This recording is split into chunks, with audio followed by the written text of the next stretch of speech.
So following on from last week's tutorial on how to change some of the watercolours so that you can just paint it once and then change the colour, also really helpful if you have painted it, it's not quite the colour that you want, you can adjust it in Photoshop.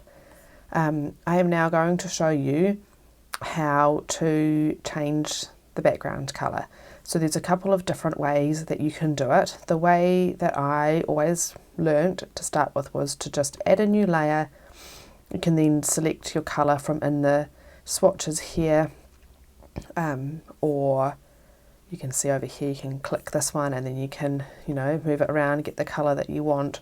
Okay, hit G for the paint bucket and colour it like that, which is fine. That is a good way to do it. There's nothing wrong with doing it that way, but I have a way that I think is better. So this way is good if you already know what background colours you want. If you want them to be consistent across your different patterns, this is a good way to do it. You can add them to the swatches here and then you can just pick them, but make sure that it stays consistent. But I'm going to delete that because the way that I like to do it when I'm choosing colours is I come up and I go to layer and then I go to new fill layer and I press solid colour.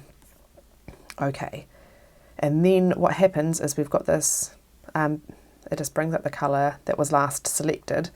But, you've got this panel here, and as I move this around you can see it change with the pattern. So it can be very helpful when you're working with a pattern that you've already got and maybe you don't know what colours you want yet. You can kind of move this around everywhere, see what colours you think look nice, move it up and down here to different colours, work out what you want.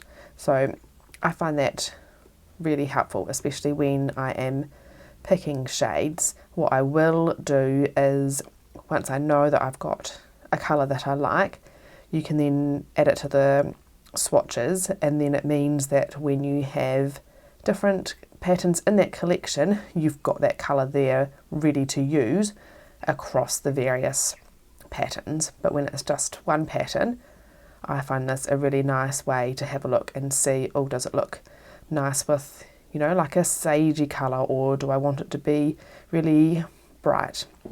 This means that you can change the vibe of your pattern. Like this is kind of more, I don't know, bright and tropical, summery sort of looking, and then, bring it down to be darker and it's starting to look kind of more of an autumn pattern. So the colour can really change it, and I find that having this is a good way to choose some of your background colours. So I'll just hit OK, and then that's sitting here. If I know the colours that I want it to change to while this is highlighted, I can just click here with the different colours, whereas before I was having to hit the fill button, hit G for the bucket and then click to change it, whereas with the colour fill I can just click on any different colours that I've already got here, which is a good way to make it consistent across the pattern collection that you may be making. I hope that has been helpful, and I will be back in your inbox again next week with another fun tip for you. See you then.